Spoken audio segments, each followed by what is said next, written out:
Future direction of insurance sector, restructuring the insurance policy for modern lifestyle. यो विषयमा अब हामी प्यानल डिस्कसन गर्दैछौँ. कसरी चाहिँ नि हाम्रो नयाँ डिरेक्सन हामीले पत्ता लगाउन सक्छौँ, कता चाहिँ नि जानुपर्छ भन्ने विषयमा छलफल सुरुवात गरिदिनु हुनका लागि म निकेशजीलाई हार्दिक अनुरोध गर्दछु.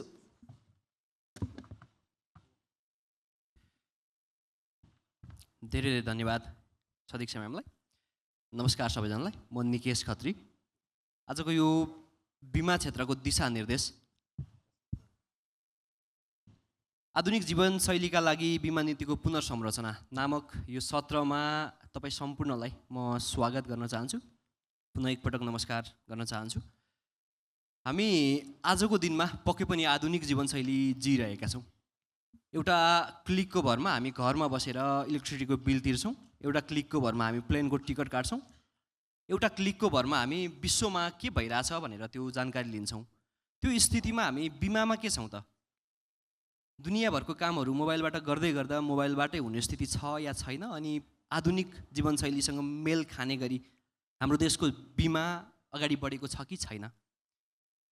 21औं शताब्दीको तीव्र गतिमा परिवर्तन भइरहेको आधुनिक जीवनशैली, प्रविधिको विकास र बदलिँदो मानवीय प्राथमिकताहरूले बिमा उद्योगलाई एक नयाँ मोडमा पुर्याएको छ नै. परम्परागत रूपमा बिमालाई केवल जीवनको अनिश्चितता वा ठुला दुर्घटनासँग मात्र जोडेर हेर्ने गरिन्थ्यो. तर आजको सन्दर्भमा यो एक सुरक्षित र मर्यादित जीवनशैलीको अभिन्न अङ्ग बन्दै गइरहेको छ.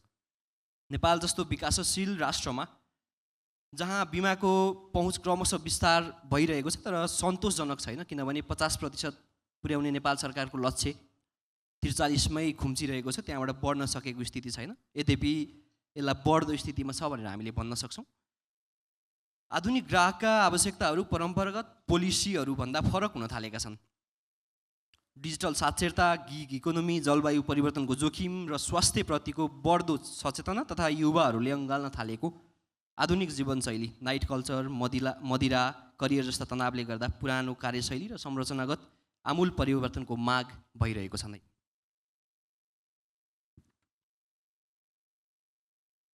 तर बिमा उद्योगमा विश्वास सबैभन्दा ठुलो सम्पत्ति हो. दाबी भुक्तानी प्रक्रियालाई सरल र पारदर्शी बनाउँदै नागरिकलाई बिमाप्रति जागरुक बनाउनु नै आधुनिक संरचनाको मुख्य लक्ष्य हुनुपर्छ. नेपाल बिमा प्राधिकरणले पछिल्लो समय पुँजी वृद्धि र मर्जरको जुन नीति लिएको छ, त्यसले बिमा कम्पनीहरूलाई अझ सुरक्षित, प्रविधि मैत्री र ठुला बनाउन एक हिसाबले सहयोग त गरेको छ नै. त्यसैले भविष्यको मार्गचित्र अब कागज र झन्झटिलो प्रशासनिक प्रक्रियामा होइन, बरु सहज प्रविधि, मानवीय संवेदनशीलता र आधुनिक जीवनका सूक्ष्म जोखिमहरूलाई समेट्ने गरी बनिनुपर्छ. आधुनिक जीवनशैलीका लागि पुनर्संरचना भनेको प्रविधिको प्रयोग मात्र होइन, ग्राहकको बदलिँदो समयसँगै बिमा क्षेत्रको बढ्दो विश्वासलाई अझ धेरै विश्वास कसरी बनाउन सकिन्छ, अलिअलि भएको अविश्वासलाई कसरी हटाउन सकिन्छ भन्नेमा केन्द्रित हुनुपर्छ. आज हामी यही विषयमा कुराकानी गर्नेछौँ. हामीसँग स्वास्थ्य मन्त्रालयबाट भीम सर हुनुहुन्छ, डिभिजन प्रमुख हुनुहुन्छ, स्वास्थ्य समन्वय विभागका प्रमुख हुनुहुन्छ, यस्तै पूजन म्याम हुनुहुन्छ एनआइएबाट, चङ्की सर हुनुहुन्छ सलिकोबाट, यस्तै अन्जु म्याम हुनुहुन्छ हिमालयन एभरेस्टबाट.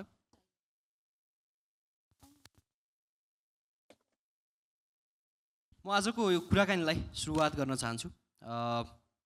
भीम सरबाट म कुराकानीलाई अगाडि बढाउन चाहन्छु.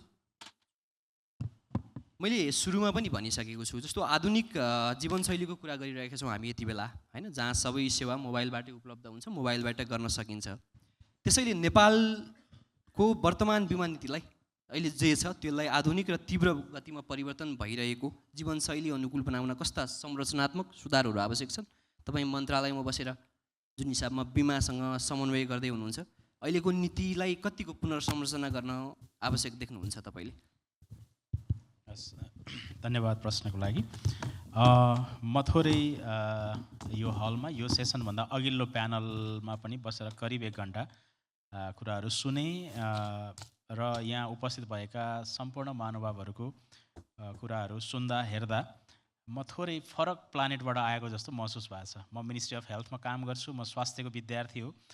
मैले यो बैंकिङका कुराहरू अथवा तपाईहरुले जान्ने इकोनोमिक्सका इन्स्योरेन्सका कुराहरू ती कतिपय टर्मिनोलोजीहरू पनि मेरा लागि नयाँ हुन सक्छन्. र मैले यहाँबाट बोल्दा त्यस्ता टर्मिनोलोजी प्रयोग गरेँ भने मैले गलत ठाउँमा प्रयोग गर्न सक्छु, मलाई माफ गरिदिनु होला। म स्वास्थ्य मन्त्रालयमा बसेर काम गर्दा र अहिले मोडरेटरज्यूले मलाई जुन प्रश्न मलाई फाल्नु भएको छ, मैले स्वास्थ्य मन्त्रालयको स्कोपभित्रको मात्रै उत्तर गर्न सक्छु, बियोन्ड द्याट मेरो लिमिटेसन हो। मैले खास गरी स्वास्थ्य मन्त्रालयभित्र स्वास्थ्य सेवा प्रवाहमा प्रविधिलाई कसरी आत्मसात गर्दैछ स्वास्थ्य मन्त्रालयले, प्रविधिलाई जोडेर चाहिँ कसरी सेवा प्रवाहको कुरा गर्दैछ भन्ने विषयमा बोल्न सक्छु। र म स्वास्थ्य मन्त्रालयबाट स्वास्थ्य बिमा बोर्डमा प्रतिनिधित्व गर्ने एउटा बोर्ड मेम्बर पनि भएको नाताले मैले केही कुरा स्वास्थ्य बिमा बोर्डको बारेमा पनि बताउन सक्छु।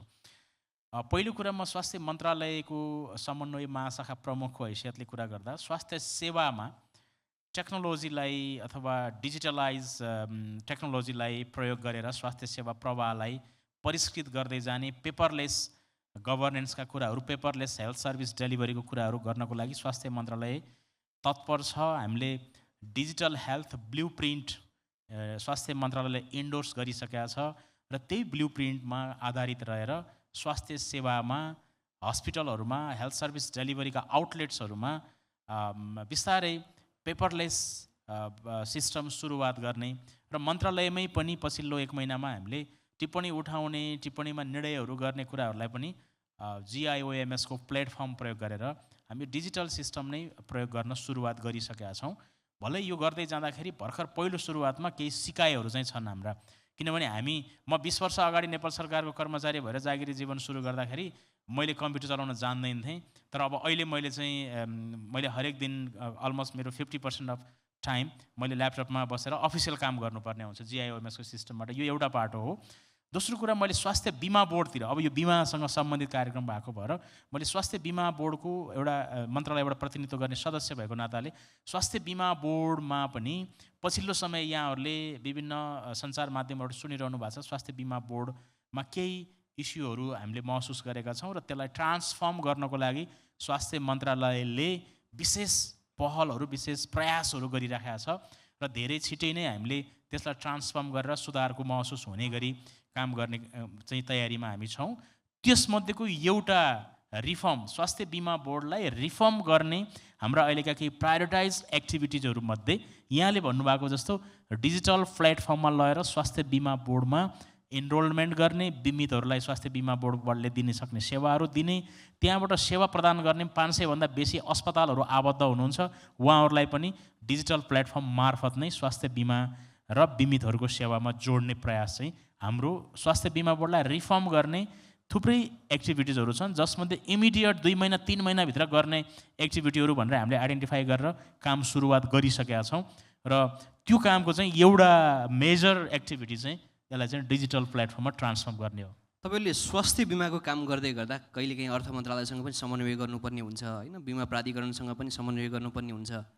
यस्तै तपाईँले अहिले त अब निजी क्षेत्रसँग त्यो समन्वय गर्नु परेको छैन यो बिमा कार्यक्रम मार्फत होइन, तर भावी दिनमा त्यो गर्नुपर्ने हुनसक्छ। जस्तो अर्थ मन्त्रालय, स्वास्थ्य मन्त्रालय र बिमा प्राधिकरण बिचको अहिले भइराखेको समन्वय जुन हिसाबमा तपाईँको कुराकानी हुन्छ, अन्तर्निकाय समन्वय हुन्छ, त्यसलाई त्यो संरचना जुन छ नि त्यसलाई पुनर्संरचना गर्नुपर्ने देख्नुहुन्छ कि देख्नुहुन्न त्यो ठाउँमा बसेर हेर्दै गर्दा, काम गर्दै गर्दा?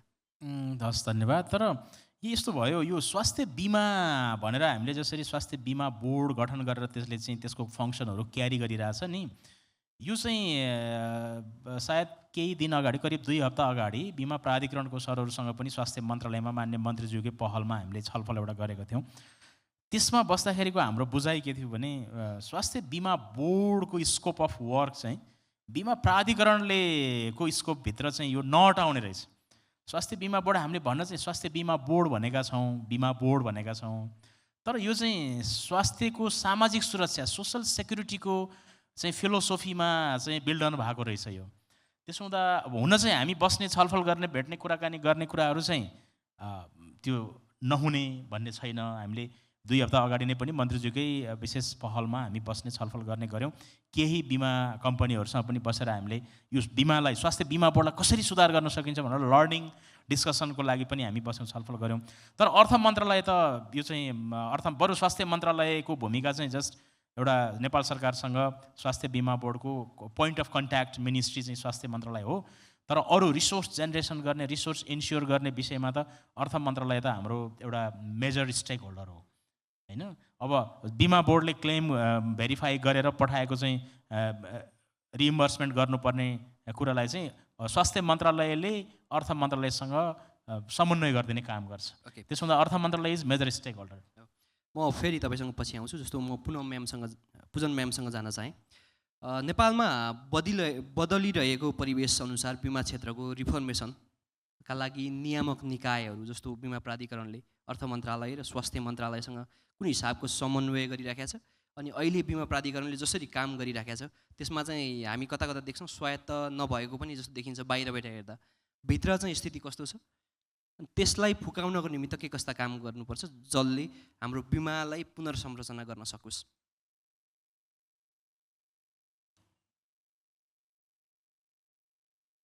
प्रश्नको लागि धन्यवाद। सर्वप्रथम त म आयोजक ब्याङ्किङ समाचारलाई यो तेस्रो इन्सुरेन्स डिस्कोर्स आयोजना गर्नुभएकोमा धेरै धन्यवाद दिन चाहन्छु, किनभने यो डिस्कोर्स आयोजना हुनुभन्दा अगाडि यो इन्सुरेन्सलाई नै सेन्टरमा राखेर यस्ता खालका छलफलहरू चाहिँ निकै कम हुन्थे। तर आजकल चाहिँ यो नयाँ नयाँ विषयहरूमा यहाँले यो छलफल सुरु गर्नुभएको छ, यसको लागि धेरै धन्यवाद। र आजको विषय जुन हामी छलफल गरिरहेको छौँ यो जीवनशैलीको, यो अहिलेको यो आधुनिक जीवनशैलीमा चाहिँ यो बिमालाई कसरी पुनर्संरचना गर्ने भन्ने एकदम धेरै महत्त्वपूर्ण विषय हो। र पहिला सुरु चाहिँ म यो विषयलाई नै अलिकति चाहिँ डिप डाइभ गर्न चाहन्छु। जस्तै यो बिमाको एस्पेक्टबाट हेर्ने हो भने चाहिँ अब पहिलाको जीवनशैली र अहिलेको जीवनशैलीलाई चाहिँ कम्पेयर गर्दाखेरि चाहिँ पारम्परिक जीवनशैली र आधुनिक जीवनशैलीलाई कम्पेयर गरेर हेर्ने हो भने चाहिँ पहिलाको जुन यो फ्यामिली स्ट्रक्चर भयो, सोसियो इकोनोमिक स्ट्रक्चर भयो, मैले यो स्वास्थ्य बिमा बाहेक अरू बिमाहरूलाई पनि हेर्न चाहन्छु यसमा चाहिँ, लाइफ नन लाइफ सबैलाई। पहिलाको जोइन्ट फ्यामिलीको एउटा फ्यामिली स्ट्रक्चर हुन्थ्यो भने अहिले न्युक्लियर फ्यामिली, अहिले त हुँदा हुँदा लिभ इन रिलेसनसिपहरू, सिङ्गल प्यारेन्टिङहरूका कुराहरू पनि आइरहेको छन्। र यसको साथसाथै अब सोर्स अफ इन्कम पनि अहिले फिक्स्ड छैन। अहिले मान्छेहरूको चाहिँ 10 to 5 जब मात्र भन्ने छैन र फिक्स्ड इन्कम भन्ने छैन। यो प्रोजेक्ट बेस्ड जब, भर्चुअल जब, लङ डिस्टेन्स जबमा पनि मान्छेहरू इन्भल्भ भएको अवस्था छ। र यसको साथसाथै अब यो मृत्यु दर अथवा यो लाइफ एक्सपेक्टेन्सी हेर्ने हो भने पहिलाभन्दा धेरै इम्प्रुभ भएको छ। र अहिले नन लाइफको पार्टबाट हेर्ने हो भने पनि अहिले मान्छेहरूको सम्पत्तिको कुरा गर्ने हो भने पनि पहिला घर गाडी हुन्थ्यो भने अहिले महँगा महँगा ग्याजेटहरू हुन सक्छन् होइन। अब इभीका कुराहरू आछन्। र त्यसको साथसाथै अब इन्कमको कुरा भने मैले अघि होइन, फिक्स्ड इन्कम हुँदैन अहिले। र यसको अलावा रोग, अब सबभन्दा महत्त्वपूर्ण कुरा चाहिँ अहिलेको लाइफस्टाइलले गर्दाखेरि चाहिँ जटिल रोगहरू, मानसिक रोग लगायत अरू क्रिटिकल इलनेसहरू, अब अहिले हामीले यङ एजमा नै भर्खरै हामीले चर्चित गायक प्रशान्त तामाङज्यू चाहिँ होइन एउटा हार्टको प्रब्लमले गर्दा जानुभयो। यो परिप्रेक्ष्यमा चाहिँ बिमालाई पुनर्संरचना गर्न चाहिँ अवश्य पनि एकदमै नेसेसरी छ। र यसको लागि चाहिँ कस्तो कुरामा चाहिँ गाँठो फुकाउनुपर्छ भन्ने कुरामा चाहिँ प्राधिकरणमा भएको विद्यमान प्रडक्ट गाइडलाइनहरूमा नै हामीले परिमार्जन गर्नुपर्ने अवस्था छ। त्यसको साथसाथै यो ट्रेडिसनल यो प्राइसिङ मेथडलाई चेन्ज गरेर चाहिँ रिस्क बेस्ड प्राइसिङमा चाहिँ कन्भर्ट गर्नुपर्छ। र पहिला भएका यो इन्डोमेन्ट अथवा यो ट्रेडिसनल पोलिसीहरूलाई कन्भर्ट गरेर चाहिँ यो लगानीसँग जोडेर चाहिँ बिमालाई होइन, लगानीसँग जोडेर त्यस्ता खालका पोलिसीहरू पनि लिएर आउनुपर्ने हुन्छ।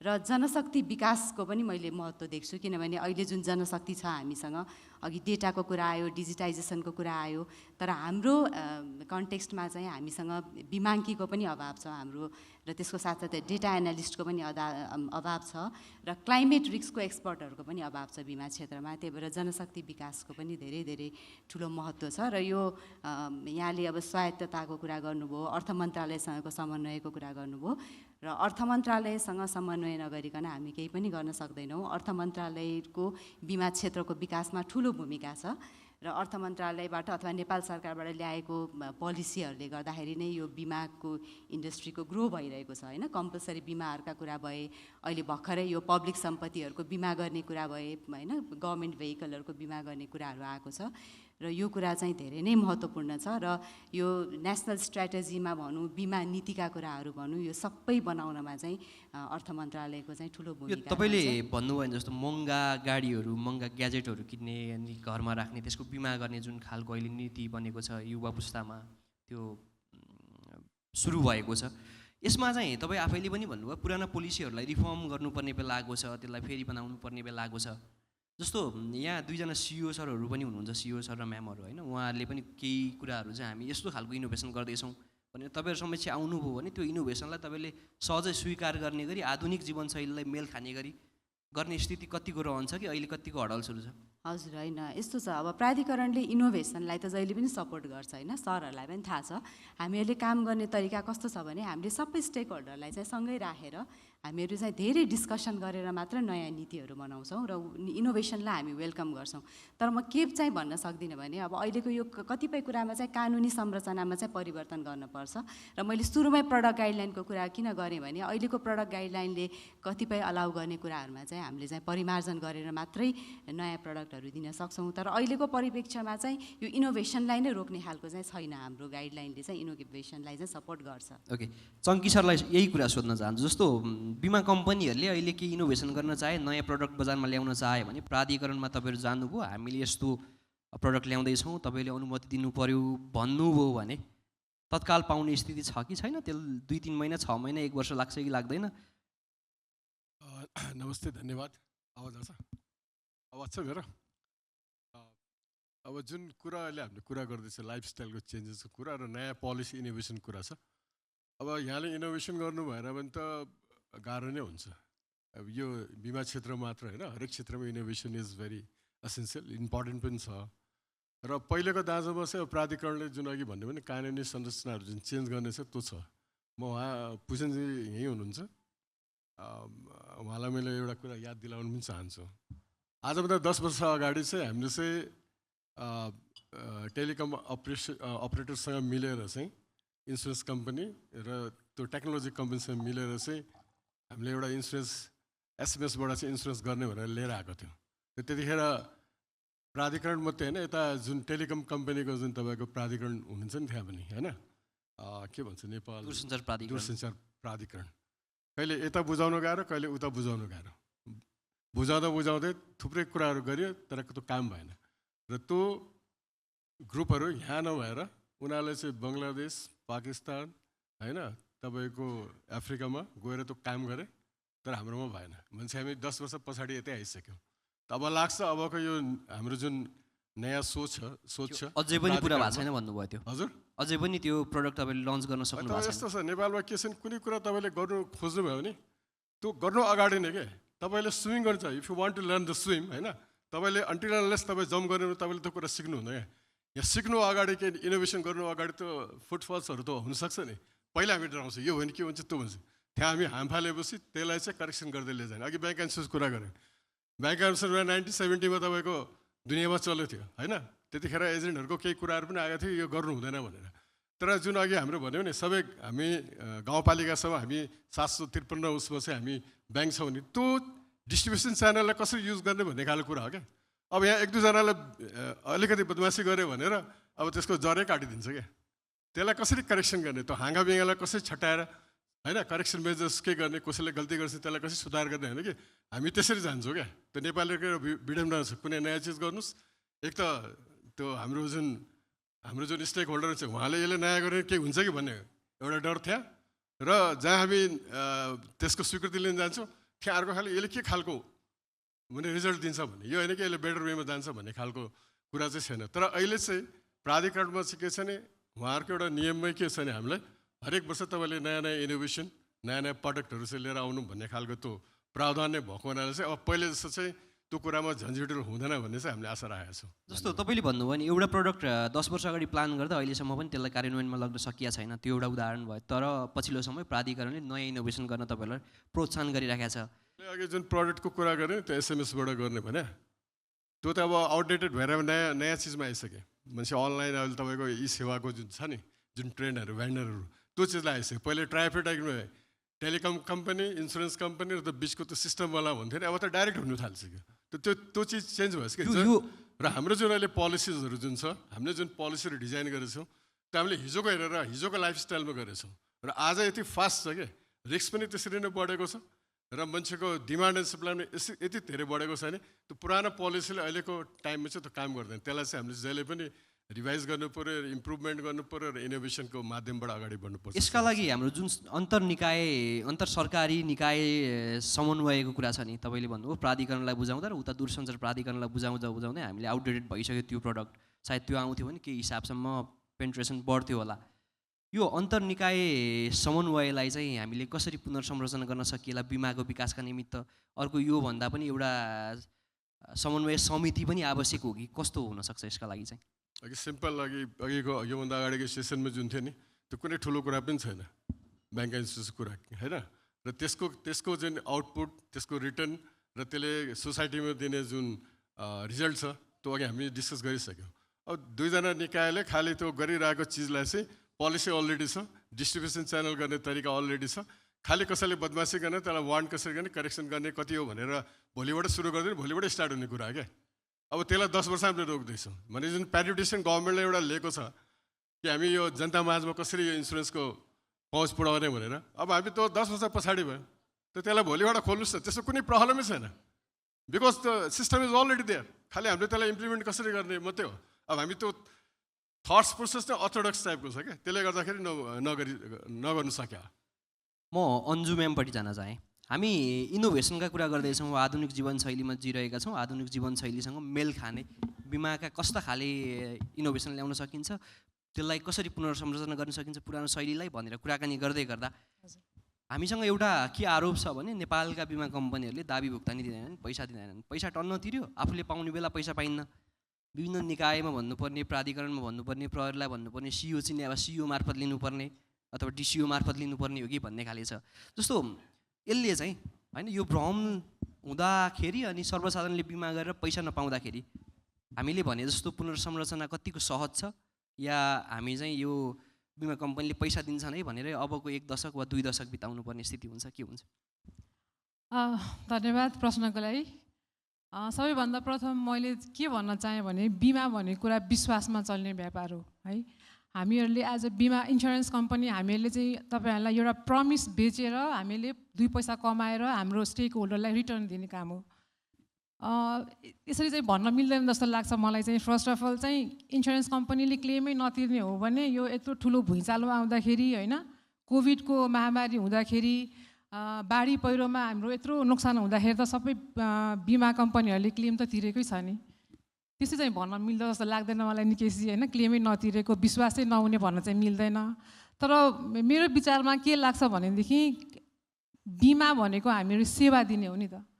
तर सर्वप्रथम हामीले इन्सुरेन्स कम्पनी सबै हामीले बुझ्नुपर्ने पनि के हो भनेदेखि हाम्रो प्रडक्ट भनेको नै क्लेम हो होइन त। हामीले क्लेम तिरेर के भन्छ जनमानसको विश्वास जित्ने हो नि त। कोही पनि गएर चाहिँ हजुरले गएर चाहिँ मलाई विश्वास गर्नुहोस् भनेर कसैले पनि विश्वास गर्दैन नि। हजुरको काम देखाएर तपाईँले त विश्वास भन्ने कुरा जित्ने हो होइन। पक्कै पनि अब के भन्छ डकुमेन्टेसनको पार्टमा कहिलेकाहीँ टाइम लाग्ला के होला होइन, तर सानोतिनो क्लेमहरू चाहिँ फास्ट चाहिँ छँदैछ पनि।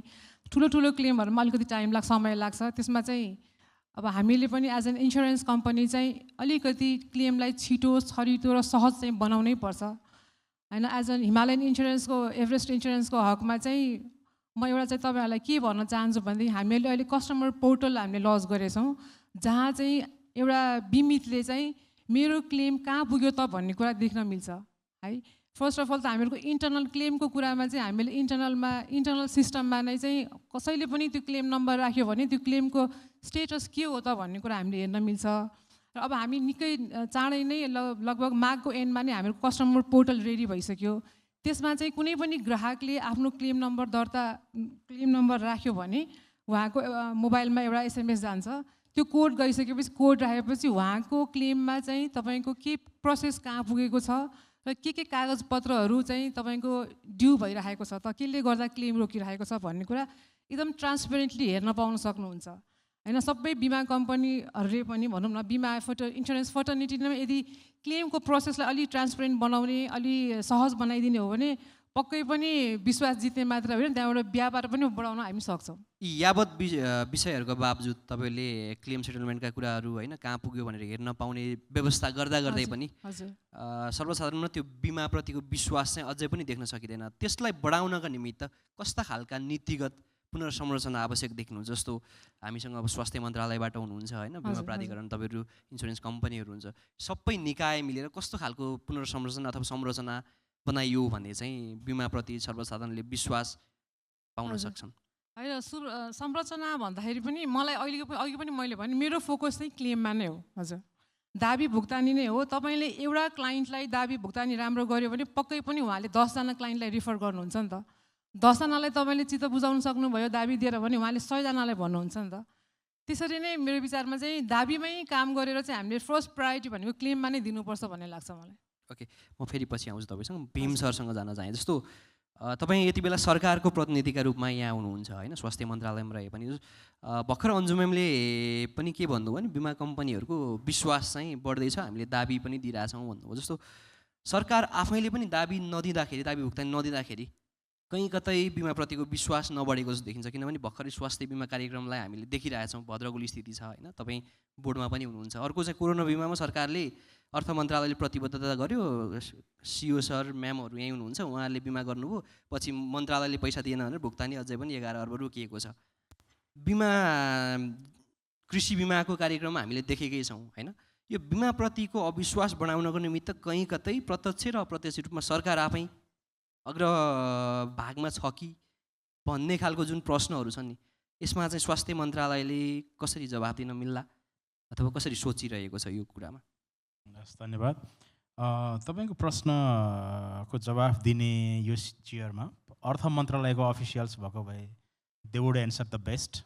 तर स्वास्थ्य बिमाको सरकारको प्रतिनिधि भएको नाताले यहाँ अहिले भएका हामी 4जना प्यानलिस्टहरूमध्ये नेपाल सरकार स्वास्थ्य मन्त्रालयको प्रतिनिधि भएको नाताले त्यो तपाईँले भन्नुभएको कुरा नीतिमा अथवा कानुनमा अथवा इन्टेन्टमा त्यो कुरा होइन। पहिलो कुरा त्यसमा हामी क्लियर छौँ, सरकार क्लियर छ, राज्य क्लियर छ। राज्य भनेको सबै अहिले हामी यहाँ तपाईँ हामी जतिजना छौँ हामी सबै पार्ट अफ स्टेट हौँ, त्यसमा हामी सबैजना त्यसमा चाहिँ हामी क्लियर छौँ। तर केही समस्या चाहिँ त्यो रिसोर्सको साइज अफ इन्भेलप छ नि, त्यो साइज अफ इन्भेलपमा स्ट्रेन भएको चाहिँ हो, त्यो चाहिँ हामीले बुझ्नुपर्नेछ होइन। तपाईँ हामी सबै पार्ट अफ स्टेट हौँ, भलै त्यो स्टेटको स्टिरिङमा मिनिस्ट्री अफ फाइनेन्स बसेको होला अथवा होइन राज्यको कुनै एउटा निकाय त्यहाँ स्टिरिङ गरेर बसेको होला, त्यो इन्भेलपमा स्ट्रेन भएको हो होइन। अब स्वास्थ्य बिमाको कुरा गर्दाखेरि पनि अस्पतालहरूले हामीलाई के भन्नुहुन्छ भने हामीलाई सरकारले पैसा दिँदैन भन्ने शङ्का होइन, सरकारले पैसा दिन्छ, ढिलै भए पनि पैसा आउँछ। अहिले स्वास्थ्य बिमा बोर्डप्रति धेरै जसो सेवा प्रदायक अस्पतालको गुनासो के हो भने तपाईँ हाम्रो क्लेम भेरिफिकेसन गर्ने भनेर हामीले गरेको क्लेममा धेरै चाहिँ कैँची चलाउनुहुन्छ। मैले 100 रुपियाँको क्लेम गरेँ भने तपाईँले 60 रुपियाँ मात्रै मेरो चाहिँ क्लेम एप्रुभ गर्नुहुन्छ, 40 रुपियाँ मेरो क्लेम चाहिँ तपाईँले रिजेक्ट गरिदिनुहुन्छ होइन। यो क्लेम भेरिफिकेसनमा चाहिँ धेरै गुनासो चाहिँ हामीलाई अहिले अस्पताल सेवा प्रदायकहरूले त्यहाँनिर गर्नुभएको छ। तर उहाँहरूको गुनासो चाहिँ ढिलो भएको चाहिँ छ।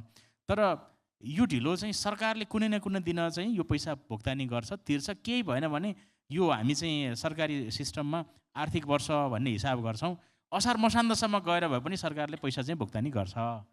त्योभन्दा ढिलो चाहिँ जाँदैन, किनभने यो आर्थिक वर्षको हिसाब किताब यही वर्ष फरफारा गर्ने भन्ने हामी त्यो मान्यतामा काम गर्छौँ। त्यही भएर अस्पतालहरूको गुनासो चाहिँ हामीलाई अलिक धेरै चाहिँ त्यहाँनिर हो। र मैले अर्थ मन्त्रालय अथवा सरकारलाई चाहिँ त्यो जस्तै अब कोभिडको बिमाको 11 अर्ब जति पैसा अझै दिन बाँकी छ, त्यो पैसा दिन नसकेको कुरा होइन। अब धेरै त्यहाँभित्रका चुनौतीहरू चाहिँ मलाई भन्दा बेसी यहाँहरूलाई अलिक धेरै थाहा छ होला। तर सरकारको इन्टेन्ट चाहिँ नदिउँ, अब भयो, अब यो फच्चे भयो, अब यो पाउँदैनौ तिमीले भन्ने आशय चाहिँ होइन। सरकारले यो पैसा दिन्छ, दिने इन्टेन्ट छ, पोलिसीगत रूपमा अथवा डकुमेन्टमा ऐन कानुनमा त्यो अस्पष्टता भएर होइन। साइज अफ इन्भेलपमा चाहिँ केही स्ट्रेन भएको हो, त्यो कुरा चाहिँ हामी सबैले बुझेका छौँ। म यही कुरामा पुजन म्यामलाई जोड्न चाहेँ। जस्तो हामी आधुनिक जीवनशैलीसँग मेल खाने गरी नयाँ इनोभेसनहरू पुनर्संरचना गर्ने भन्दैछौँ। हामीले एकपटक यति धेरै इनोभेसन गऱ्यौँ कि विश्वमा हत्तपत्त कहीँ पनि नहुने महामारीको बिमा गऱ्यौँ होइन। त्यसको चाहिँ अहिले पनि कुरा भयो कि 11 अर्ब हाराहारी हामीले दिन बाँकी छ। जस्तो बिमा प्राधिकरण, सरकार, बिमा कम्पनीहरू बसेर सम्झौता गरियो, त्यो रकम अहिले आएको छैन, जो बिमित हो उहाँले पाउनुभएको छैन। यो खालको इनोभेसन चाहिँ कहीँ कतै देखिन्छ होइन। जस्तो यसको विषयमा पनि अलिकति भनिदिनु। त्यो बाहेक बिमा ऐन, पछिल्लो बिमा ऐन लागू भइसकेपछि अघि पनि तपाईँले थोरै भन्नुभएको थियो, कस्ता खालका इनोभेसनमा, जस्तो गिग इकोनोमीहरू तपाईँले भन्नुभयो कि बिहान 1 घन्टा काम गरेर दिनभरिको गुजारा चलाउने अथवा 1 हप्ता काम गरेर 1 महिनाको गुजारा चलाउने मान्छेहरू पनि यति बेला देखिन थालेका छन् कुनै मार्फत। यसको निमित्त चाहिँ इनोभेसन कसरी बढुवा गर्नका लागि प्राधिकरणले काम गर्दैछ? धन्यवाद प्रश्नको लागि। अब यो यसपालि यो थर्ड इन्सुरेन्स डिस्कोर्स भयो र यो पालि पनि यो कोभिड इन्सुरेन्सको प्रश्न आउला भन्ने चाहिँ मैले एक्सपेक्ट गरेको थिइनँ र यसको मसँग धेरै जवाफ चाहिँ छैन, किनभने अब यसको लागि हामीले चाहिँ नेपाल सरकारसँग पनि धेरै पहल गरिरहेको छौँ। हाम्रो पार्टबाट गर्ने कामहरूमा चाहिँ हामीले कम्प्लिटली हामीले 100% दिएको छौँ र हामी अझै पनि गर्छौँ पनि भविष्यमा पनि, र यसमा चाहिँ मैले धेरै कमेन्ट गर्न चाहिँ चाहिनँ। र हजुर यहाँ अब यो इनोभेसनको कुरा आयो होइन, अब त्यो कोभिड इन्सुरेन्स पनि साँच्ची भन्ने हो भने चाहिँ प्राधिकरणले चाहिँ एउटा राम्रै इन्टेन्सनले बनाएको थियो, तर कहिलेकाहीँ चाहिँ अब हामीले यो यस्तो कतिपय कुरा अवस्थामा के हुन्छ भने कहिलेकाहीँ गरेको कुराहरू सधैँ सक्सेसफुल हुँदैन कि, कहिलेकाहीँ अब लर्निङ बाई एक्सपिरियन्स भन्ने कुरा पनि हो होइन। यसले गर्दाखेरि अब हामी चाहिँ अलिक मोर अलर्ट हुनुपर्छ। अब हामीले कुनै पनि इनोभेसन गर्दाखेरि अब हामीले जम्प गर्न चाहिँ हुँदैन कि भन्ने लाग्छ मलाई चाहिँ। यसलाई धेरै रिसर्च गरेर गर्नुपर्छ जस्तो लाग्छ र यो हाम्रो लागि सरकार र प्राधिकरणको समन्वयको आवश्यकता छ र हामी यसमा कार्य चाहिँ गरिरहेको छौँ। र सरहरूलाई पनि थाहा छ, जब सरहरूले नयाँ खालका पोलिसीहरू ल्याउनुहुन्छ, पहिलाको त सरले उदाहरण दिनुभयो, त्यो अलिक बिटर एक्सपिरियन्स रहेछ सरहरूलाई, र त्यो बेला पनि के हो भन्न चाहन्छु भने मैले लामो कुरा त गर्दिनँ, त्यो विषय डिरेल हुन्छ। त्यो बेला पनि दुईवटा निकाय बिच चाहिँ अलिकति कोअर्डिनेसन पनि मिलेन, उहाँहरूको ल र हाम्रो ल। हामीले पोहोर मात्रै पनि यो उहाँले भन्नुभएको जस्तो इन्सुरेन्सको लागि निर्देशिका बनाउनलाई पहल गरेको थियौँ, तर हामीले त्यसलाई फाइनलाइज चाहिँ गर्न सकेको छैनौँ। यही भन्न चाहन्छु। म चङ्की सरतिर जान चाहेँ। त्योभन्दा अगाडि म चौथो डिस्कोर्समा यो फेरि कोभिड इन्सुरेन्सको कुरा नउठोस् भन्न चाहन्छु। त्यो सरकारले समयमै सक्दियो भने पक्कै पनि नउठ्ला पनि।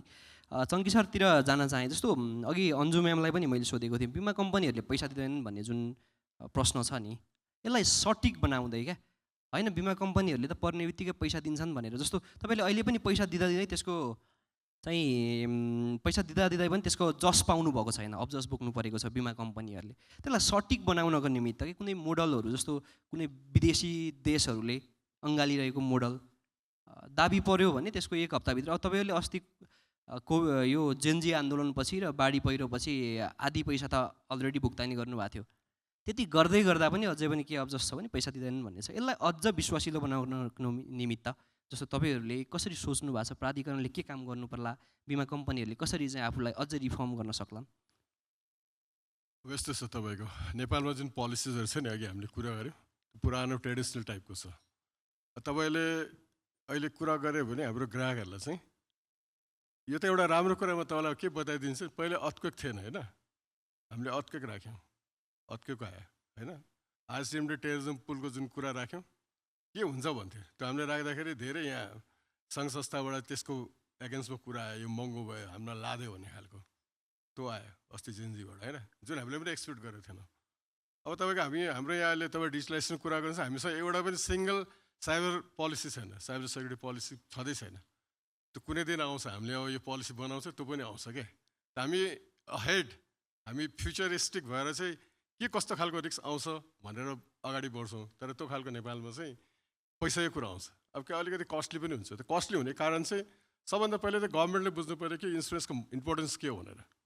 जबसम्म गभर्मेन्टले यो इम्पोर्टेन्स बुझ्दैन त्यो जनता जानु एकदम गाह्रो छ। सरले जुन स्वास्थ्य बिमाको कुरा हाम्रो छुट्टै खालको भने, अब त्यो छुट्टै खाल हो भने त्यो स्वास्थ्य बिमा हुनु भएन। स्वास्थ्य बिमाको पैसा आएन भने त्यसको जस पनि अब्जस पनि हामी पाउँछौँ। इभन हामी जब कुनै अवेरनेस प्रोग्रामको लागि बाहिर जाँदाखेरि नेता मान्यजन गर्नेजनहरूले पनि इन्सुरेन्समा पैसै दिएनन्। के को पैसा होइन, स्वास्थ्य बिमाको हुन्छ, जुन कि हामीले गरेको हुँदैनौँ।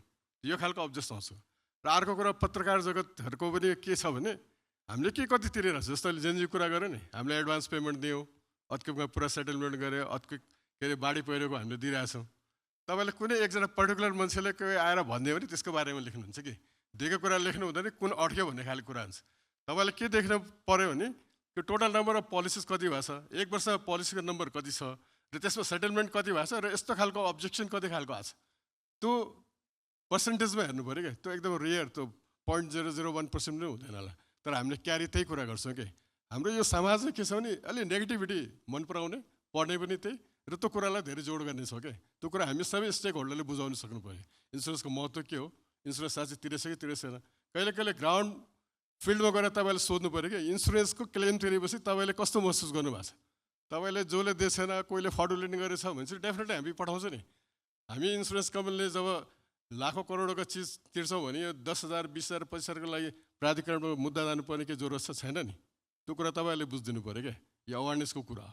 र अघि उहाँ जुन डिजिटाइजेसन कुरा गर्दाखेरि मैले के हेरेको छु, स्वास्थ्य बिमामा त्यो जुन क्यासलेसको कुरा छ त्यो धेरै राम्रो छ, त्यो टेक्नोलोजी बेस पनि छ। त्यो खालको कुरा हामीले इन्सुरेन्स कम्पनीमै ल्याउनुपर्छ। तर खालि उहाँहरूको कुरा र सोसल सेक्युरिटीको अहिले मैले हेर्दैछु, सोसल सेक्युरिटीमा जुन हाम्रो स्टाफहरूको पैसा कन्ट्रिब्युसन जाँदा झन्डै 8% जस्तो जान्छ। त्यो चाहिँ गुड अमाउन्ट हो। हामी इन्सुरेन्स कम्पनीलाई 1% 2%मा चाहिँ त्यसमा हामी झगडा गरिरहेछौँ। त्यो अमाउन्टलाई पनि तपाईँले राम्रो म्यानेज गरेर इन फ्युचरमा चाहिँ त्यो पनि एउटा प्रब्लम हुनसक्छ। यो हेल्थ भन्ने कुरा महँगो पनि हुँदैछ र नयाँ नयाँ खालको चिज हाम्रो जुन लाइफस्टाइलले गर्दाखेरि त्यो डिजिजहरू पनि नयाँ नयाँ खालको चाहिँ क्रिएट भइरहेछ। र त्यसको लागि चाहिँ तपाईँले जुन हेल्थमा जुन खर्च गर्नु छ त्यो महँगो बढ्दै पनि छ। त्यो कुरालाई चाहिँ गभर्मेन्टले चाहिँ के सोच्नु पऱ्यो, गभर्मेन्टको नीतिअनुसार चाहिँ घाँस बास कपास भने जस्तै त्यो जुन सानो जुन स्वास्थ्यको कुरा छ, जुन सिटाबल गाउँमा हाम्रो जुन स्ट्रक्चर थियो नि, त्यो सानो रोग ब्याजहरू चाहिँ हाम्रो त्यो स्वास्थ्य चौकीबाट हुन्थ्यो। त्यो कुरा पनि अहिले यो उहाँले जुन सरकारले जुन पोलिसी बेच्ने काम गरिराख्नु भएको छ त्यसले त्यो पनि हटेको छ। त्यो कुरा चाहिँ गभर्मेन्टको एसेन्सियल तपाईँको हेल्थ उसमा दिनु पऱ्यो। र त्योभन्दा माथिको जुन छ त्यो चिज चाहिँ इन्सुरेन्स कम्पनीमै आउनुपर्छ क्या, सो द्याट अहिले जुन सरकारले जुन स्वास्थ्यमा जति खर्च गरिरहेको छ त्यो budget I don't know exactly कति भएको छ। तर मलाई के लाग्छ त्यसलाई प्रपर वेमा गऱ्यो भने हामी सारा नेपालको जनताको स्वास्थ्य बिमा चाहिँ इन्सुरेन्स इन्डस्ट्री थ्रो गर्न सक्छौँ। तर अहिलेको जुन यहाँले जुन प्राइसिङ गर्नुभएको छ त्यो प्राइसिङबाट चाहिँ मलाई लाग्दैन कि हामी इन्सुरेन्स कम्पनीले पनि गर्न सक्छौँ। किन त्यो त्यसमा के छ भने भयोभरको रिस्क, भयोभरको डिजिज, भयोभरको उत्पादन भएका मेडिसिन सबै कभर छ कि त्यो 3,000ले चाहिँ 5जना परिवारलाई चाहिँ त्यसले कहिले पनि कभर गर्दैन। भाइरस हामी तपाईँ मेडिकल चेकअप गर्नु जाँदाखेरि एकचोटि जाँदाखेरि अब डक्टरको फी 500देखि 1,000 रुपियाँ छ। त्यसपछि 1-2वटा टेस्ट गरिदियो 3,000 त्यसै जान्छ भनेपछि 5वटा फ्यामिलीलाई हाउ क्यान बी अफोर्ड, सक्दैन। भनेको पुनर्संरचना गर्नु पर्यो नि, सुरुमा स्वास्थ्य बिमाबाटै गर्नुपर्ने पनि देखियो। किनभने र अहिलेको इम्पोर्टेन्स नै माइक्रो इन्सुरेन्स र स्वास्थ्य बिमा नै हो इन फ्युचरमा हुने काम चाहिँ। त त्यसलाई चाहिँ हामीले अलि राम्रो तरिकाले गरेनौँ भने यो इन्डस्ट्री चाहिँ अलि अगाडि चाहिँ राम्रो तरिकाले बढ्दैन। र स्वास्थ्य बिमा चाहिँ हरेक लाइफमा हरेकलाई यो पोलिसी चाहिने, उहाँले यो कुरा बुझ्नु भयो भने बल्ल इन्सुरेन्सको पोटेन्सियल के हो, यसको इम्पोर्टेन्स के हो त्यहाँबाट बुझाउनु पनि सजिलो हुन्छ जस्तो लाग्छ। अघि कोभिड बिमाको कुरा त नगर्नु भन्नुभयो, सरकारले बल्ल इन्सुरेन्स त बुझ्नु पर्थ्यो तर रङ ठाउँमा बुझेर त्यसमा चाहिँ हामी जान्छौँ। फेरि आउँछु तपाईँसँग। म अन्जु म्यामसँग जान चाहेँ। हामीले जनसङ्ख्याको 50% सर्वसाधारणसम्म बिमाको पहुँच पुर्याउने भनेर घोषणा गरेको धेरै नै भइसक्यो होइन। तर 43%मा मात्रै सीमित छौँ, त्यसमा पनि वैदेशिक रोजगारीमा जानेहरूको म्यादी बिमा जोडेर। हामीले बिमाको दाबी दिँदै बिमा चाहिँ आवश्यक छ भन्दा अहिले सरकार समेत इन्भल्भ हुँदै पनि बिमामा धेरै पहुँच पुर्याउन सकिएको छैन। यसमा चाहिँ पुनर्संरचना गर्नु पर्यो भने अब बिमा कम्पनीहरूले कसरी चाहिँ यसलाई एग्रेसिभली अगाडि लग्ने, जस्तो 85%सम्म लग्ने भनेर त 16औं राष्ट्रिय योजनाले समेटिसकेको छ। 85% जनसङ्ख्यामा बिमाको पहुँच, ब्याङ्कको पहुँच, वित्तीय सेवाको पहुँच पुर्याउने भनिएको छ। तर त्यो भेट्ने छाँटकाँट देखिँदैन होइन। बिमाको पहुँच चाहिँ अहिलेको स्थितिमा किन न्यून भयो होला अनि यसलाई अगाडि बढाउन के गर्नु पर्ला? Thank you. निकेशले मलाई सधैँ यस्तो मात्र कुरा सोध्नुहुन्छ। बिमाको पहुँचको बारेमा चाहिँ मलाई जहाँसम्म लाग्छ कि नेपालमा इन्सुरेन्स लिटरेसी नै हो, अवेरनेस नै हो। यहाँ अलिकति कस्तो छ भनेदेखि बिमा चाहिँ गरियो खालि एउटा कम्पल्सिभ इन्सुरेन्स गर्ने होइन, अनि आफूले इन्सुरेन्स गरेको कुरा त आफू पनि त जिम्मेवार भएर बुझ्नु पऱ्यो नि त, मैले कभर लिएको ठिक छ कि छैन, राइट पोलिसी किनेको छ कि छैन भन्ने कुरा त्यो बुझ्नै खोज्नु हुने के। इभन यहाँका ब्याङ्कका पनि साथीभाइहरू होला, ब्याङ्कमा पनि कस्तो हुन्छ भनेदेखि बिमा गरेको छ टिक लगाइदियो फर्ममा, त्यसपछि के बिमा छ पनि थाहा छैन, कस्तो बिमा छ पनि थाहा छैन होइन। अहिले यो जेनजीको यो आन्दोलनले धेरै कुरा सिकाएको पनि छ ब्याङ्कलाई पनि। सो मलाई लाग्छ कि इन्सुरेन्स अवेरनेस एउटा भइहाल्यो होइन। हरेक बिमा कम्पनीले नियामकसँग मिलेर सरकारसँग इन्सुरेन्स अवेरनेस, इन्सुरेन्स लिटरेसीको प्रोग्रामहरू, जस्तो भनौँ फर इक्जाम्पल भनौँ न, हामीले यो जेनजीको आन्दोलनपछि हामीलाई ब्याङ्क र कर्पोरेट हाउसहरू र प्लस स्कुलबाट धेरै रिक्वेस्ट आएको थियो। त्यसको लागि हामीले थुप्रै ब्याङ्क्सहरूमा चाहिँ हामीले आरएम्सहरूलाई बोलाएर इन्सुरेन्स सम्बन्धी अवेरनेसको कुराहरू गरेका थियौँ होइन। जस्तो फर इक्जाम्पल भनौँ हामी Machhapuchchhre bank, Laxmi sunrise bank, Siddhartha bank, 3-4वटा ब्याङ्कहरू हामीले गरिसक्यौँ। त्यस्तै गरेर हामीले कर्पोरेट हाउसहरूमा र स्कुलमा पनि हामीहरूले अब अहिले चाहिँ नियामक निकायबाट पनि हामीले स्कुलको यो हाम्रो के अरे यो उसमा नै पाठ्यक्रममा नै इन्सुरेन्स सम्बन्धी पनि सब्जेक्ट राख्ने भन्ने कुरा अगाडि बढिरहेको छ, जुन एकदम राम्रो पनि हो। मलाई लाग्छ इन्सुरेन्स अवेरनेस, लिट्रेसी र जनतालाई चाहिँ बिमा किन्नलाई सजिलो गरिदिनु पऱ्यो सबभन्दा, होइन? त्यसको लागि चाहिँ हरेक इन्सुरेन्स फर्टर्निटीमा भएको सबै इन्सुरेन्स कम्पनीजहरूले चाहिँ डिजिटाइजेसनमा, इनोभेसनको पार्टमा धेरै नै काम गर्न सक्छौँ र गर्नु पनि पर्छ। अहिले चाहिँ बिमा खरिद गर्नु अप्ठ्यारो त होइन नि त? अप्ठ्यारो भन्दा पनि कस्तो भनेदेखि हाम्रो अहिले कस्तो छ भने एउटै पहिलाकै ट्रेडिसनल पोलिसिजहरू छ नि त, होइन? जस्तो एउटा भन्छ नि, you have to go beyond every ones के समथिङ के भन्ने एउटा छ कि, मतलब भन्नु खोजेको कस्तो भने एउटै चिज एउटा प्रोडक्ट छ, तिमीलाई चाहियो भने ल्याऊ, नचाहियो भने नल्याऊ भन्ने जस्तो भयो कि, त्यो होइन नि त। हामीले त कस्तो भने कन्ज्युमर बिहेभियर हेरेर, बजार कतातिर गइरहेको छ हेरेर, होइन, ग्लोबली प्रोडक्टहरू कस्तो कस्तो डिजाइन भइरहेछ, त्यस्तो चिजहरूलाई चाहिँ हामीले अलिकति इनोभेटिभ वेमा हामीले यदि जनमानसमा पस्यो भने पक्कै पनि गर्न सक्छौँ हामीहरू। यो बिमालाई अझ बुझाउनको निमित्त पाठ्यक्रममा, स्कुल लेभलको पाठ्यक्रममै चाहिँ यसको चाहिन्छ टपिक्सहरू राखेर पढाउन लबिङ गर्न थालियो भने अलि बढी बुझ्थे कि? बुझिन्छ नि, त्यो पनि बुझिन्छ। र एज एन बिमकले पनि हाम्रो पनि जिम्मेवारी हो कि बिमितलाई इन्सुरेन्सको बारेमा बुझाइदिने, र बिमितहरूको पनि आफ्नो जिम्मेवारी हुन्छ कि उहाँहरूले पनि बुझ्नलाई खोज्नु पऱ्यो कि यस्तो होइन कि अहिलेलाई लिइहालौँ भन्ने होइन नि त्यस्तो, होइन? अन्त कति इन्सुरेन्समा अब ट्राभल इन्सुरेन्सको कुरा गर्दाखेरि पनि हजुरको ट्राभल के त भिसा लाग्नलाई मात्रै ट्राभल इन्सुरेन्स लिने भन्ने छ, होइन? त्यसमा के कभर छ, कति डलर US डलरसम्म कभर छ, त्यो के पनि बुझ्नै खोज्नुहुन्न उहाँहरू। उहाँहरूलाई हतार भइसक्यो हुन्छ, भिसाको लागि भन्यो अनि इन्सुरेन्स पोलिसी लिएर गइहाल्नु भयो, होइन? तर त्यस्तो कुरामा चाहिँ सबै अवेरनेसै मलाई चाहिँ इम्पोर्टेन्स जस्तो लाग्छ। यसमा चाहिँ बुझ्नु पऱ्यो, बुझाउनु पऱ्यो। म यही विषयमा भीम सरतिर आउन चाहेँ। स्वास्थ्य भन्ने हामी पुस्तक पढ्छौँ विद्यालय लेभलमा, जनसङ्ख्या पनि पढ्छौँ। यी पुस्तकहरूमा जस्तो मन्त्रालयले पनि एक हिसाबले बिमालाई पढाउने भनेर लबिङ गरेर मन्त्रालयगत रूपमै चाहिँ पाठ्यक्रममा राख्न सकियो भने अलि बढी चेतना फैलिन्थ्यो। जस्तो स्वास्थ्य बिमाकै विषयमा अघि जङ्गी सरले पनि भन्नुभयो, एउटा मूल्यमा संसारमा भए ती सबै रोग ल्याएर उपचार गर्ने भनिया छ, होइन? भनेको यही कुराहरू बुझाउनको निमित्त चाहिँ जस्तो पाठ्यक्रममै विकास गर्न के सकिन्छ या सकिँदैन होला, जसले हाम्रो बिमा क्षेत्रलाई भावी दिनमा 10 वा 20 वर्ष 30 वर्षपछिका लागि जनशक्तिदेखि बजारदेखि सबै तयार गर्न सकोस्। धन्यवाद। यो यस्तो रहेछ कि यो पछिल्लो 2 वर्ष जति पाठ्यक्रम विकास केन्द्रसँग स्वास्थ्य मन्त्रालयको समन्वय महाशाखा मेरो भएको भएर मैले अलिक बढी समन्वय गरेको छु, होइन? हामीलाई चाहिँ अहिले चुनौती के छ भने हाम्रो डिजिज प्याटर्न सिफ्ट भएको छ। More than 70%, almost 72% of total deaths, total avoidable deaths भन्छौँ हामी अझै, त्यो अभोइडेबल डेथ्सहरू चाहिँ नन कम्युनिकेबल डिजिजहरूतिर स्विच भइरहेछ। त्यो भनेको मुटुको रोगहरू, क्यान्सर, मृगौलाको रोगहरू, सुसाइडहरू, यस्तो डिजिज के अरे यस्तो बर्डनले चाहिँ हामी कहाँ चाहिँ more than 72% of total avoidable death due to non communicable disease. अब हाम्रो स्वास्थ्य मन्त्रालयले पाठ्यक्रम विकास केन्द्रसँग हामीले के लबिङ गरिरहेछौँ भने यो स्कुल करिकुलममा lifestyle change, healthy lifestyle, healthy behaviour, होइन, हेल्दी इटिङ, होइन, यस्तो कुराहरूमा चाहिँ मेसेज दिनु पऱ्यो बच्चाहरूलाई। अनि त्यो बच्चा बेलादेखि नै उसलाई चाहिँ यो स्मोकिङ त यो अनहेल्दी कुरा रहेछ, अल्कोहल कन्जम्सन अथवा यो खानेकुराहरू चाहिँ हेल्थ हार्मिङ खानेकुराहरू रहेछ, होइन? मेरो चाहिँ फिजिकल एक्टिभिटी यति हुनुपर्दो रहेछ, मेरो हेल्दी हुनको लागि मैले यो कुरामा ध्यान दिनुपर्छ भन्ने कुरा बच्चालाई स्कुलदेखि नै सिकाउनु पऱ्यो भन्ने कुरा एउटा हो। अर्को चाहिँ यो तपाईँहरूले पनि यो कहिलेकाहीँ यस्तो स्टोरीहरू सुन्नुहुन्छ होला। म महाराज मेडिकल क्याम्पस पढ्थेँ है 20 इयर्स अगो, अनि त्यो विभिन्न सर्वेहरू गर्नुहुन्थ्यो कि त्यहाँ त्यो स्मोकर्सहरूको प्रिभ्यालेन्स हेऱ्यो कि कलेज पढ्ने स्टुडेन्ट्सहरूमा स्मोकर्स प्रिभ्यालेन्स हेर्दाखेरि त मेडिकल स्टुडेन्ट्सहरू नै धेरै स्मोकिङ गर्दो रहेछ कि, होइन?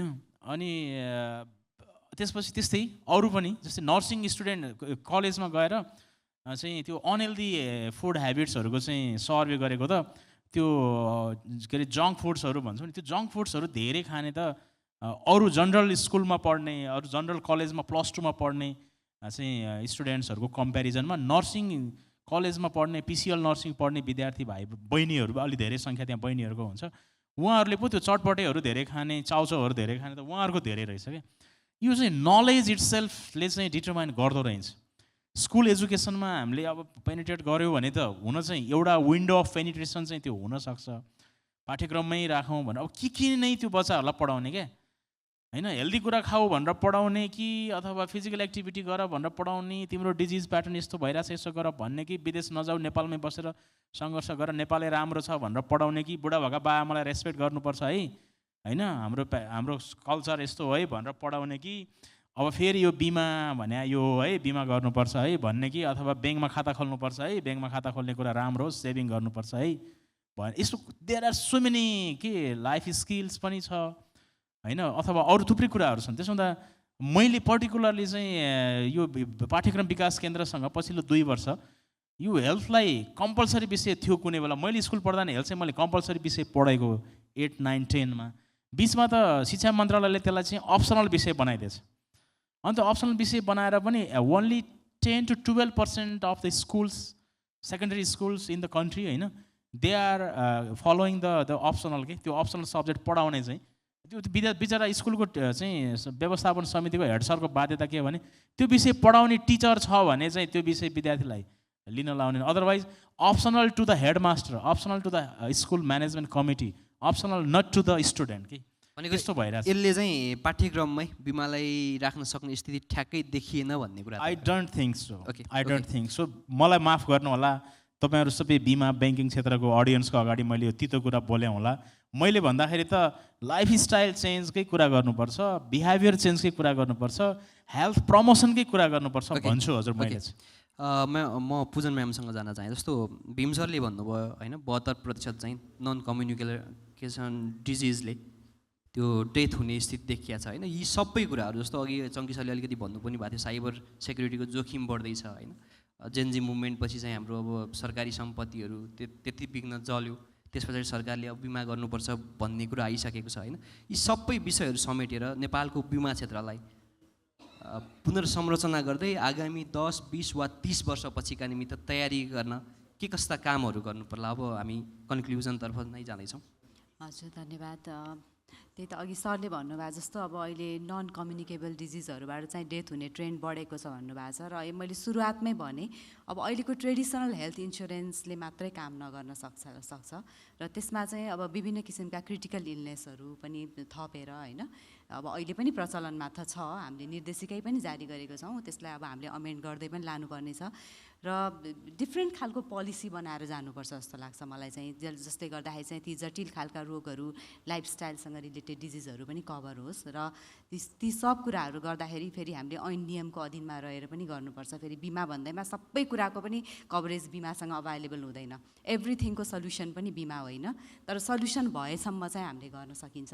र साइबर रिस्कको कुरा गर्नुभयो अघि हाम्रो चङ्की सरले पनि भन्नुभयो, साइबर रिस्कको केही कम्पनीहरूले चाहिँ हामीसँग एप्रुभल लिएर जानुभएको छ, तर अहिलेसम्म हामीले साइबरको एउटा स्ट्यान्डर्डाइज प्रडक्ट चाहिँ बनाउन सकेका छैनौँ र यो गभर्मेन्टकै बजेटमा पनि आएको थियो यो साइबर रिस्कलाई चाहिँ। त्यही भएर हामीले अहिले प्राधिकरणमा चाहिँ अलिकति इन्टरनल होमवर्क चाहिँ गरिरहेछौँ, यसलाई एउटा स्ट्यान्डर्ड फर्ममै लानुपर्छ कि किनभने यो साइबर रिस्क त बढ्दो छ होइन, त्यो हिसाबले चाहिँ हामीले यसलाई चाहिँ एउटा इन्टिग्रेटेड रूपमा जानुपर्छ भन्न चाहन्छु। त्यसका लागि उपभोक्ताले पनि बुझ्ने भनेको सर्वसाधारणले पनि बुझ्ने सरल भाषामा त्यो बिमा पोलिसीहरू बनाउन सक्ने स्थिति नसक्ने स्थिति। जस्तो हामीले बिमा गर्नुपर्दा 2-3 पेजको त्यो पढ्ने कि नपढ्ने भन्ने खाले लामो खाले ड्राफ्ट पाइन्छ होइन, त्यसलाई छोटकरीमा यसको बिमा यसको निमित्त चाहिँ यसले यो कभर गर्ने भनेर छोटो खाले सर्वसाधारणले जो अलिअलि मात्रै पढेको हुनुहुन्छ उहाँहरूले बुझ्ने गरी त्यो पोलिसी बनाउन कतिको सम्भव रहन्छ?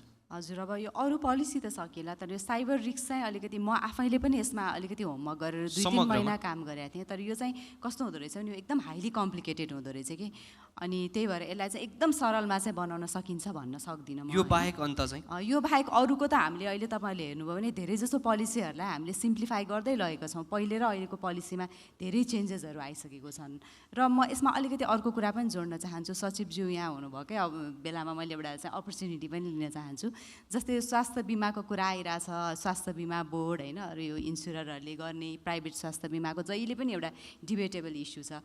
र मैले एक ठाउँमा पहिला एउटा पढेको थिएँ कि आर्टिकल, कतिपय कन्ट्रीहरूमा चाहिँ के हुँदो रहेछ भने हजुरको एउटा नेसनल हेल्थ इन्सुरेन्स फ्रेमवर्क जस्तो हुँदो रहेछ र त्यसमा चाहिँ हजुरको यो गभर्मेन्टले गर्ने हेल्थ इन्सुरेन्स, सोसियल सेक्युरिटी र प्राइभेट इन्सुरेन्सलाई चाहिँ प्योर सेग्रिगेसन गरेर चाहिँ डकुमेन्ट बनाइदो रहेछ। त्यसो गरेर चाहिँ सबैलाई समेटेर लान सक्यो भने चाहिँ यसको चाहिँ एकदम राम्रो हुन्छ कि जस्तो लाग्छ मलाई। म चङ्की सरतिर जान चाहेँ। अब चालु आर्थिक वर्षदेखि सरकारले बजेटमा सरकारी भौतिक सम्पत्तिको बिमा गर्ने भनेर इन्डोर्स गरेको छ। आगामी आर्थिक वर्षमा त्यसलाई पूर्ण रूपमा कार्यान्वयन गर्ने भनेर बिहान सचिवज्यूले पनि भन्नुभएको छ होइन। यसले बिमा क्षेत्रहरूको एउटा थोरै धेरथोर बिजनेस पनि बढाउँछ। यसले आगामी दशकका निमित्त तयारीका निमित्त भनेको अब फेरि आन्दोलन भयो भने त्यसको तयारी पूर्व तयारीका रूपमा पनि लिन सकिन्छ। हामी यहाँ सबै खाले कुरा भयो, जस्तो रोगहरू फैलिँदैछ होइन, जलवायु परिवर्तनका कारण बाढी अनपेक्षित आउन थालेको छ, आन्दोलन आउन थालेको छ।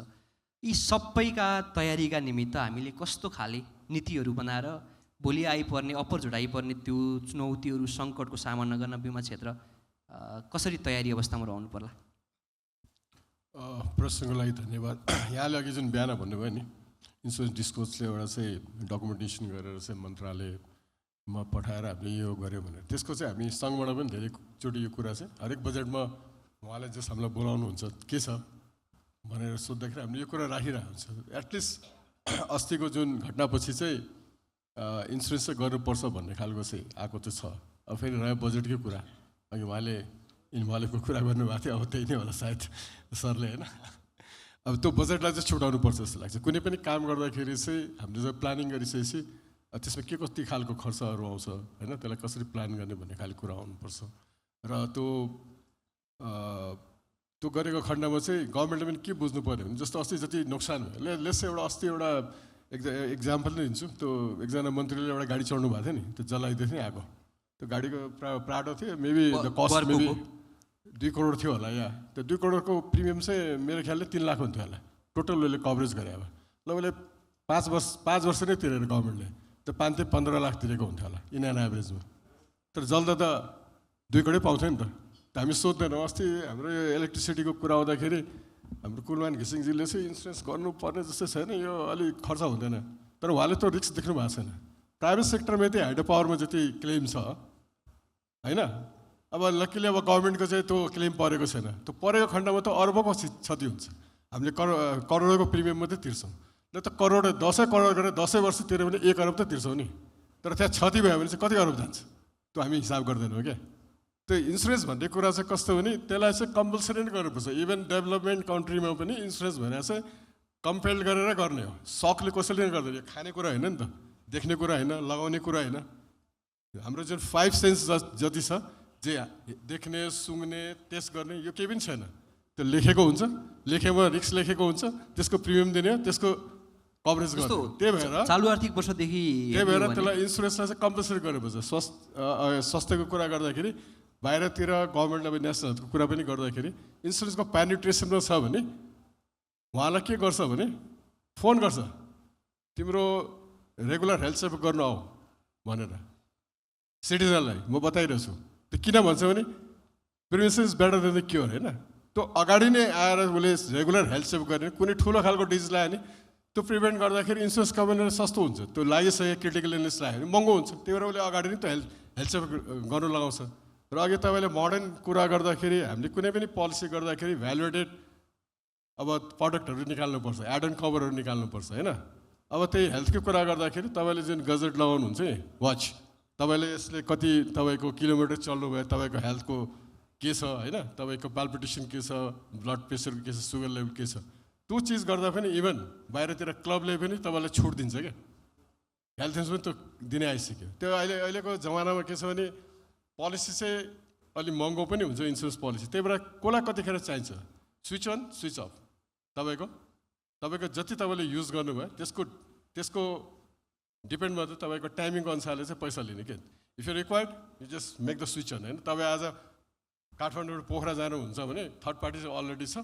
आज म काठमाडौँ पोखराबाट काठमाडौँ आउँदा मेरो एक दिनको प्लान छ, you just switch in your policy त्यो गयो आयो तपाईँलाई चाहेन अफ गरिदियो होइन त्यस्तो खालको पोलिसीहरू आइसक्यो हेल्थमा चाहिँ त्यो एकदम जरुरी छ आज हामीले जुन अघि मैले त्यो एसएमएसको कुरा गरेको थिएँ दिनमा 10 रुपियाँ 5 रुपियाँ जम्मा गर्दै गर्दै जाने होइन र 1 महिनामा त्यो पैसा अकुमुलेसन हुन्छ त्यसले नेक्स्ट मन्थ कभर गर्छ त्यस्तो खालको पोलिसी आउनु पऱ्यो होइन त्यो खालको चिजहरू चाहिँ हामीले सानो क्या हेर्दाखेरि सानो सिम्प्लिफाइड र तस्वर्दी हुनु पऱ्यो क्या अब त्यो ठुलो पोलिसी सबैलाई इन्भल्भ गरेर जुन पेनिटेसन कुरा गर्नुभएको छ नि त्यो त्यसरी मिल्दैन सानो पोलिसी तपाईँले सुरुवात गर्नुभयो भने सानो खर्चमा सबैको पहुँचमा आउने गरी पोलिसी आउनु पर्यो भन्ने त्यो खालको अब चेन्ज हुनु पऱ्यो हाम्रो त 1 इयरको पोलिसी हुन्छ नि त्यसलाई चाहिँ दिनगन्तीमा गर्ने कि मन्थलीवाला गर्ने कि 15 दिनको गर्ने किन मान्छेसँग अब पैसा अघि इन्कम सोर्स जुन छ अफ एन्ड डाउन छ नि त त्यसलाई कसरी हामीले त्यो म्यानेज गर्न सक्छ त्यो हिसाबले चाहिँ बानी बसाल्नुपर्छ जस्तो लाग्छ र आगामी दिनमा अब मेरो ख्यालले सबै इन्सुरेन्स कम्पनीहरू डिजिटलाइजेसनतिर पनि जाँदैछ